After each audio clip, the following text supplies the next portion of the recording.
j'ai démarré par hasard en fait, en suivant un ami qui pratiquait déjà.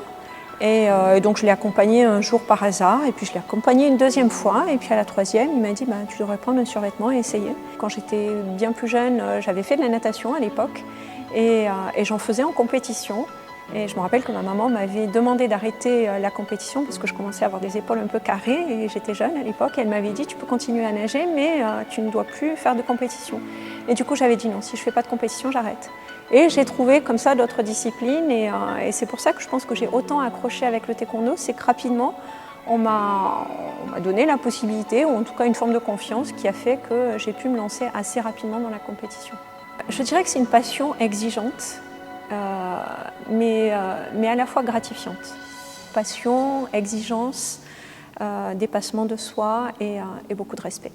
Chaque année, je me pose la question, est-ce que je vais continuer une année de plus? Bon, j'ai eu 54 ans, ça commence à faire maintenant longtemps. Bon, ma première grosse compétition internationale, c'était en 98. Et 99, le premier championnat d'Europe que j'avais remporté. Donc, ça fait plus de 20 ans que je suis sur ce circuit international. Et chaque fois, je lui dis, bon, je vais arrêter. Je vais arrêter parce qu'il faut que je fasse autre chose. J'ai découvert une autre passion, l'équitation par exemple. Donc, quelquefois, je me dis, tiens, est-ce qu'il n'est pas temps de passer à autre chose? Mais en fait, ça me manque. J'avais fait un break de 3-4 ans et puis ça me manque. La pratique me manque. Je me régale vraiment, je prends vraiment plaisir. C'est quelquefois de la souffrance.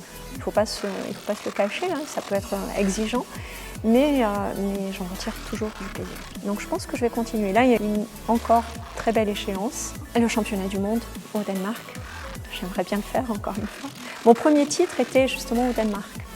Voilà, en 98, c'était l'Open du Danemark, suivi un an après par un championnat d'Europe au Danemark. Et donc je me dis que ça ferait une belle boucle.